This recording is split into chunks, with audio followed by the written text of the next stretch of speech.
شروع اللہ کا نام لے کر جو بڑا مہربان نہایت رحم والا ہے۔ اے پیغمبر کہہ دو میرے پاس وحی آئی ہے کہ جنات کی ایک جماعت نے قرآن کو غور سے سنا اور اپنی قوم سے جا کر کہا کہ ہم نے ایک عجیب قرآن سنا ہے جو راہ راست کی طرف رہنمائی کرتا ہے، اس لیے ہم اس پر ایمان لے آئے ہیں اور اب ہم اپنے پروردگار کے ساتھ کسی کو عبادت میں ہرگز شریک نہیں مانیں گے، اور یہ کہ ہمارے پروردگار کی بہت اونچی شان ہے، اس نے نہ کوئی بیوی رکھی ہے اور نہ کوئی بیٹا،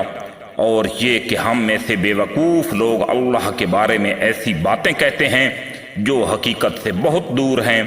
اور یہ کہ ہم نے یہ سمجھا تھا کہ انسان اور جنات اللہ کے بارے میں جھوٹی بات نہیں کہیں گے، اور یہ کہ انسانوں میں سے کچھ لوگ جنات کے کچھ لوگوں کی پناہ لیا کرتے تھے، اس لیے ان لوگوں نے جنات کو اور سر پر چڑھا دیا تھا، اور یہ کہ جیسا گمان تم لوگوں کا تھا انسانوں نے بھی یہی گمان کیا تھا کہ اللہ کسی کو بھی مرنے کے بعد دوسری زندگی نہیں دے گا، اور یہ کہ ہم نے آسمان کو ٹٹولنا چاہا تو ہم نے پایا کہ وہ بڑے سخت پہرے داروں اور شعلوں سے بھرا ہوا ہے، اور یہ کہ ہم پہلے سن گن لینے کے لیے آسمان کی کچھ جگہوں پر جا کر بیٹھا کرتے تھے، لیکن اب جو کوئی سننا چاہتا ہے وہ دیکھتا ہے کہ ایک شعلہ اس کی گھات میں لگا ہوا ہے، اور یہ کہ ہمیں یہ علم نہیں تھا کہ آیا زمین والوں سے کوئی برا معاملہ کرنے کا ارادہ کیا گیا ہے یا ان کے پروردگار نے ان کو راہ راست دکھانے کا ارادہ فرمایا ہے، اور یہ کہ ہم میں کچھ نیک ہیں اور کچھ ایسے نہیں ہیں، اور ہم مختلف طریقوں پر چلے آ رہے ہیں، اور یہ کہ ہم یہ سمجھ چکے ہیں کہ نہ ہم زمین میں اللہ کو عاجز کر سکتے ہیں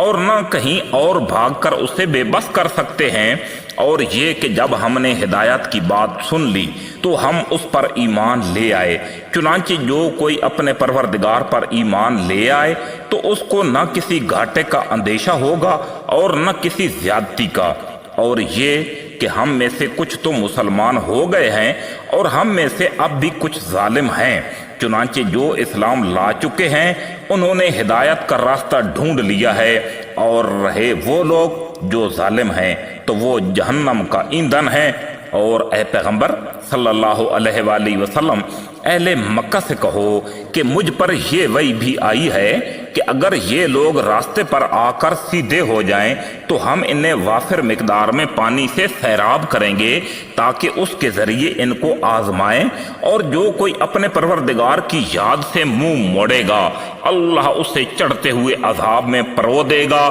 اور یہ کہ سجدے تو تمام تر اللہ ہی کے حق میں ہیں، اس لیے اللہ کے ساتھ کسی اور کی عبادت مت کرو، اور یہ کہ جب اللہ کا بندہ اس کی عبادت کرنے کے لیے کھڑا ہوا تو ایسا معلوم ہوا جیسے یہ لوگ اس پر ٹوٹے پڑ رہے ہیں، یعنی حملہ آور ہونے والے ہیں۔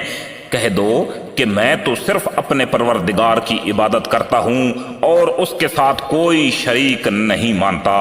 کہہ دو کہ نہ تمہارا کوئی نقصان میرے اختیار میں ہے اور نہ کوئی بھلائی۔ کہہ دو کہ مجھے اللہ سے نہ کوئی بچا سکتا ہے اور نہ میں اس سے چھوڑ کر کوئی پناہ کی جگہ پا سکتا ہوں، البتہ جس چیز پر مجھے اختیار دیا گیا ہے وہ اللہ کی طرف سے بات پہنچا دینا اور اس کے پیغامات ہیں، اور جو کوئی اللہ اور اس کے رسول کی نافرمانی کرے گا تو اس کے لیے جہنم کی آگ ہے جس میں ایسے لوگ ہمیشہ ہمیشہ رہیں گے، اور یہ لوگ نافرمانی کرتے رہیں گے یہاں تک کہ جب وہ چیز انہیں نظر آ جائے گی جس سے انہیں ڈرایا جا رہا ہے تو اس وقت انہیں پتہ چل جائے گا کہ کس کے مددگار کمزور ہیں اور کون تعداد میں کم ہے۔ کہہ دو کہ مجھے معلوم نہیں کہ جس چیز سے تمہیں ڈرایا جا رہا ہے آیا وہ نزدیک ہے یا میرا پروردگار اس کے لیے کوئی لمبی مدت مقرر فرماتا ہے، وہی سارے بھید جاننے والا ہے، چنانچہ وہ اپنے بھید پر کسی کو مطلع نہیں کرتا سوائے کسی پیغمبر کے جس سے اس نے اس کام کے لیے پسند فرما لیا ہو۔ ایسی صورت میں وہ اس پیغمبر کے آگے اور پیچھے کچھ محافظ لگا دیتا ہے تاکہ اللہ جان لے کہ انہوں نے اپنے پروردگار کے پیغامات پہنچا دیے ہیں اور وہ ان کے سارے حالات کا احاطہ کیے ہوئے ہے اور اس نے ہر چیز کی پوری طرح گنتی کر رکھی ہے۔